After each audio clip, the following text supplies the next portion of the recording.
Tag TV, and Tag Radio. Technology now has a voice of innovation and information. Get it on www.tagtvonline.com. Just what is the role of technology in Georgia's economic development future? Can the legislature help make sure that Georgia's startup firms grow to a sustainable level? Does Georgia's elected officials have a role in stimulating research and development? And how about science and technology advancements? The Tech Talk Legislative Session 09 series continues as we seek the insights of the state's leading policymakers on the future of our technology industry and the knowledge-based industry workforce development in Georgia's future global economy. Greetings, everyone. It's Tuesday, January 27th, 2009, and this is a special Legislative Session 09 Tech Talk with Technology Association of Georgia President Tino Mantella. Tino speaks with State Legislative Chairman for Science and Technology, Representative Amos Amerson, a 22-year military veteran. Representative Amerson' last tour of duty was with the Atomic Energy Commission, where he coordinated underground nuclear testing. A retired Army Lieutenant Colonel, he has a degree in nuclear engineering, a master's in quantitative methods, and a Ph.D. in economic statistics. Assigned to the Joint Chiefs of Staff Special Branch, which analyzed intelligence to determine Russia's capabilities and planned targets for nuclear delivery, Representative Amerson continued to serve in prestigious role as in his distinguished military career continued. After his retirement from the military, he taught at North Georgia State College and University from 1982 till 1998. Elected to the State House of Representatives in 2000, since the 2005 session, he has served as Chairman for Science and the Technology Committee. Speaker of the House Glenn Richardson appointed him to the Georgia Technology Oversight Committee, and he serves as a member of the Appropriations, Higher Education, Energy, and Utilities and Telecommunications Committees.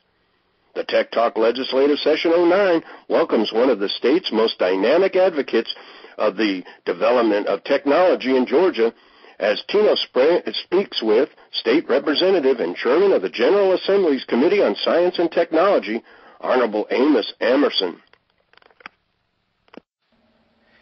Representative Amerson, thank you for joining me on Tech Talk. Thank you. It's not our typical year, 2009, at the legislation, and you're one of the key proponents and advocates for technology, so it's a real pleasure to have you on today. It's my pleasure to be with you. Thank you. So let's start by talking about what you see as the role for technology and innovation in economic development. I see technology and innovation as the substance of an ever-growing economy. Let me give you a few examples. For most of my life, Georgia's economy has been driven by agriculture. I was raised on a middle Georgia farm, and it's easy for me to recognize the changes in how and what we farm. When I was a teenager, we sprayed for boll weevils and picked cotton by hand. Agriculture R&D has just about eliminated weevils, and improved technology has eliminated the need to pick cotton by hand. Prior to World War II, about 25% of the United States population lived on farms.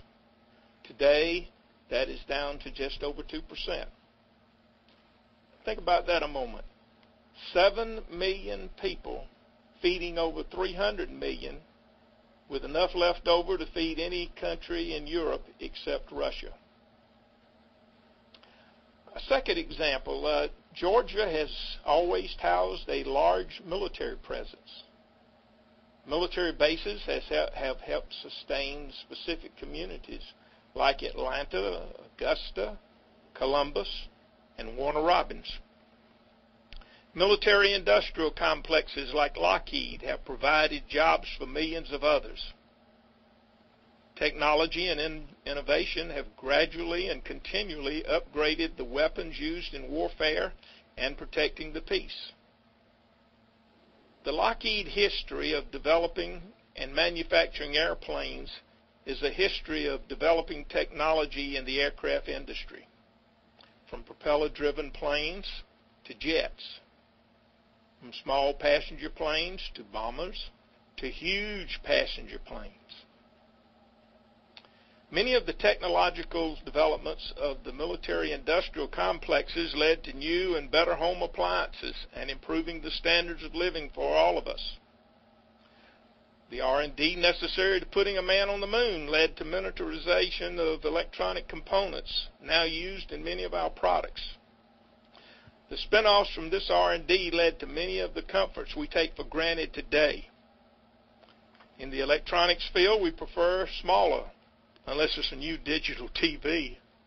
My first TV was an RCA round screen, which took 2 men and a boy to move.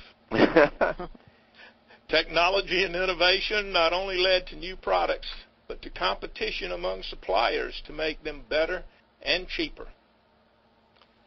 Modern manufacturing is another example where the evolution of technology is in improving the economic well-being of our citizens. I recently visited an old textile mill in Augusta. In its day, it was the height of innovation. But it is unlike textile mills of today, most of which do not even exist in the United States. In fact, most manufacturing has moved offshore to countries with lower wage levels. Evolving technology has led to changes in the manufacture of automobiles. Robots do much of the work previously done by human hands. Failure to stay abreast led to the closing of Ford and General Motors plants in the Atlanta area. But new and improved technology is leading to the opening of the new Kia facility. The economic growth of the United States increasingly depends on our ability to innovate successfully. To reiterate, I see technology and innovation as the substance of our ever-growing economy. Well, thank you for sharing that. I mean, I think that was extremely well said, and as I said earlier, it's really a great privilege to have you down there representing technology and innovation for the state. And so you're one of the key policymakers in that area, and there are several sectors that seem to be of interest today. Why are some more attractive? And people talk a lot about bio and nanotechnology. Certainly, you've heard me say before that IT has been a primary engine for our state for some time. In fact, it's the fifth largest economy, if you will, in the state. But are there some that seem more attractive than others moving forward, and why? Well, you're right on IT. It is something that GTA has been looking at, as you know, and been implementing. But we need to focus on what we are good at rather than starting from scratch. We need to build on what we know. We have a robust software development community and a growing biotech community. We have strong public-private partnerships with the Georgia Research Alliance, the Technology Association of Georgia, belonging to you, and Georgia Bio, which will be hosting Bio 2009 here in Atlanta. These would be areas to build on. Additionally, agribusiness is the #1 industry in Georgia. A great deal of R&D has gone into developing alternative fuels. We have corn and cellulose ethanol, and biodiesel plants are currently being built. Nanotechnology is something else. I think most of nanotechnology is at the universities rather than in companies. I don't want to say we shouldn't continue to invest and conduct research, but we should be realistic about our expectations of nano. Other parts of the U.S. have a big head start on us. Well, I tend to agree with you on all of those points, and certainly investing on where we're strong and where we expect to be strong, building on our core businesses is a key, and so I'm glad that you feel that way. What barriers well, let me ask you a question related to, that TAG spends a good deal of time working with entrepreneurs, and we are very active in helping companies, supporting companies, stimulating innovation and entrepreneurship, and it's certainly been a cornerstone of Georgia's economy. We have organizations like GRA and ATDC and others that are driving that. So what can we do either from a legislative perspective or from a market perspective to make sure that companies are able to grow here and have sustainable growth? The days, I've heard someone say the days of the buffalo game hunt are coming to an end, where everybody's shooting to bring in the big company from somewhere else. And that's certainly, I think, an important aspect. You mentioned the Kia plant, but there's also organic growth, and a lot of our history for companies that started with one or two people here in Georgia and have built themselves into significant engines. So what can, from a legislative perspective or a market perspective, how do we make sure companies grow and stay here? Well, from a legislative perspective, I wish I could say that Georgia is willing to invest large sums as Maryland, North Carolina, and some of the other states have. But today, we are in an economic crisis, and we need to be patient and let our current policies play out. We have made investments in the past, as you know, and we've made some various twists and turns within our policies, because when they don't work out immediately, we tend to change our course, and then we confound the situation so we can't determine cause and effect. In general, I prefer the market to be allowed to do what it will.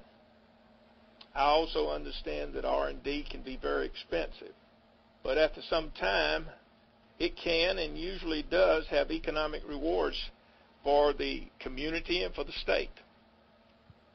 I'll be honest with you, it's hard to comment on this one with our current budget conditions. As Right. you know, I'm on appropriations.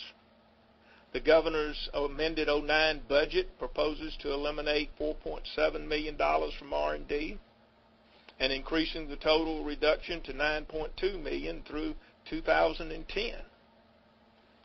Now, from a market perspective, Georgia has location and education.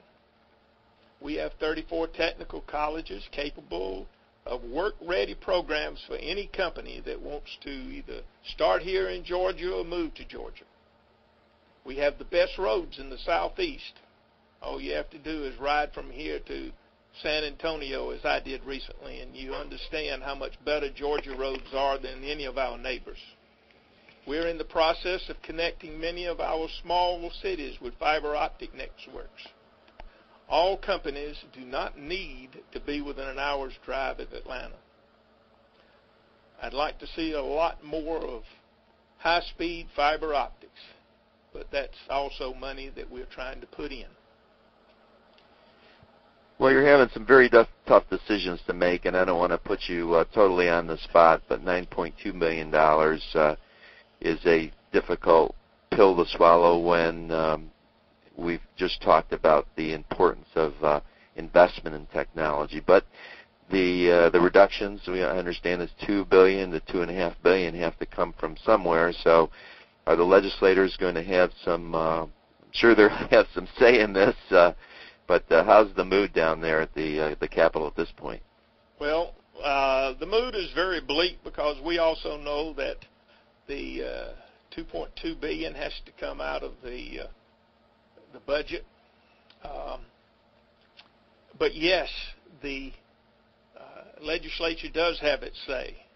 As the old saying goes, the governor proposes, but the General Assembly disposes. Right. And by the Constitution, the actual budget and changes to the budget must start in the House of Representatives. So over the next few weeks, we on appropriations will be looking at the budget at subcommittee level. That's where you count all the dimes and the pennies and see what you can come up with. So, yes, the legislature will be making changes to the governor's proposed budgets, but where and how much, that part I don't know yet. Well, I want to go back to something that you mentioned earlier. You're talking about I think what you were saying was that Georgia's really primed to be a center for entrepreneurship and innovation. And, certainly from a TAG perspective, we'd like to see this state be the number one state for entrepreneurs. And, in fact, in some studies that have been done, Georgia ranks pretty high on entrepreneurship. But we have the roads and we have the universities. So what are the barriers, would you say, that exist at attracting technology companies to Georgia or keeping them here? And is this a legislative issue or is it a market-driven issue, as you were referring to before? Well, as you know, when a company gets ready to move, it makes lists of pros and cons. Right. As far as Georgia is concerned, I think the pros include the availability of highly qualified workforce. We have a great climate compared to the Yankees anyway, or the northern part of the United States. And our cost of living is way less than it is in other areas. The cons are our local school systems and the traffic around Atlanta. The pros also include the university system, which you just mentioned, because we have 2 of the top 20 research universities. Another con is that Georgia does not rate highly in research expenditures or patents issued. The biggest barrier to attracting and keeping technology companies is money.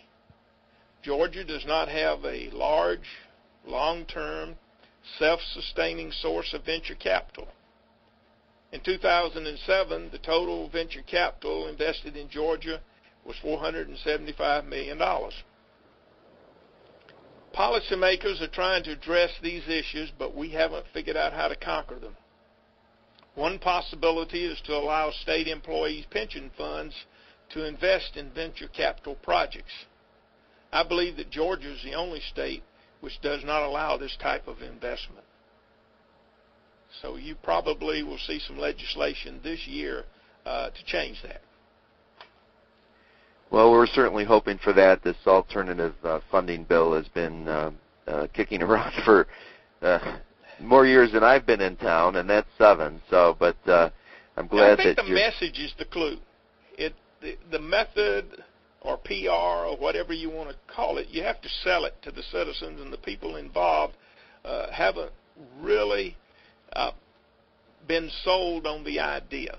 But if we can show them that their investment in the venture capital program will have better returns than what the current stock market has, I believe we can sell it. This is a good time to do that. Right, and there's a number of states that have implemented this and have demonstrated that the returns on those investments are as good or stronger than returns in traditional investment sources. So, and you had mentioned the $475 million in venture investment in 2007, and to put that into perspective for our listeners, that represents less than 1% of the total venture funds invested in our country through VC. So, even though we're one of the largest states in the nation, from a venture investment perspective, we have a long way to go to get our fair share, and I know you agree with that, Representative. Absolutely. Thank you for bringing that up.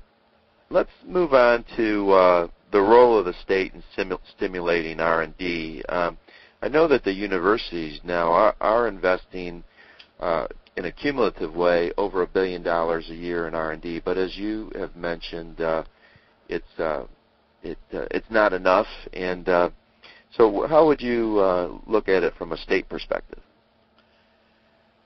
Well, that's a tricky one. The role of the state is to provide services that citizens cannot provide for themselves. These are often issues of physical or social infrastructure, such as roads, schools, and medical care. There is a case that the market should drive R&D, but one could easily argue that the state has a responsibility in terms of protecting the economic infrastructure. And you've noticed recently with the new incoming president and the new Secretary of the Treasury, this is the biggest issue they are facing at the moment. Right. When the state invests in innovation, which we also call our research and development, we believe it can create new jobs. which allow Georgians and the rest of the country to spend money in their local economies. But this is really a tough question given today's economy.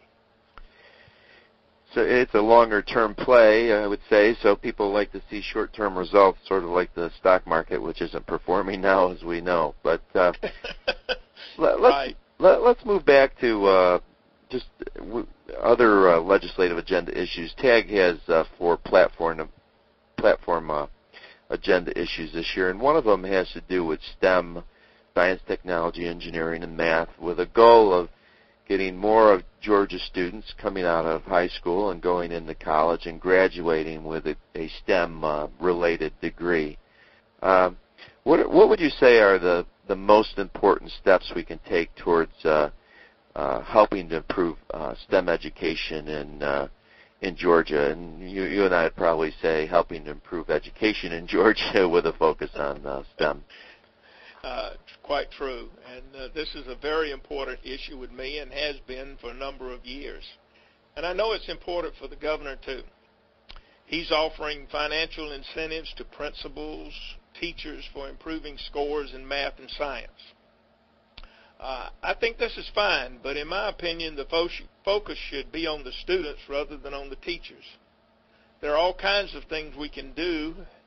We could have a big statewide contest to encourage competition. We could have internship programs for students at companies.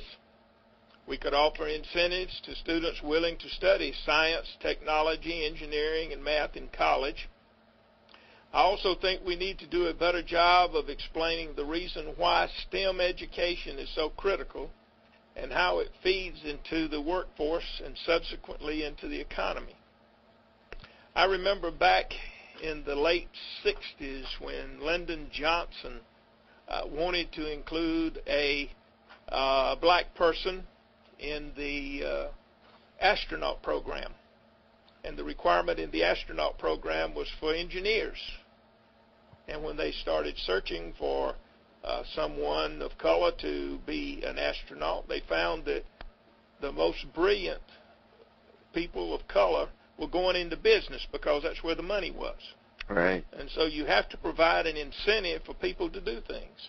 And that's what I'm driving at here. We need to provide incentives for the brilliant people to go into the STEM programs rather than into business or economics or into the places that are doctors, in areas that they can expect to become rather wealthy. I don't think many of the people in STEM are going to become millionaires overnight. No, that doesn't look to be the case. But as you say, there's. I think that what we found with some of our research is that young people that are in middle school age and their parents don't have the perception that there are good, solid careers in some of these STEM areas. And you mentioned Lockheed before, and I know that 33% of their workforce is going to be retiring in the next 5 years. So the question becomes, where are you going to get these people to work in these very important jobs? And I think you said it well. Well, time is running now, and I appreciate the time you've given us this morning. But let me give you one more question that I'll let you end on. And so what is the one goal for this session that you have with regard to science and technology? Well, you mentioned entrepreneurship earlier, and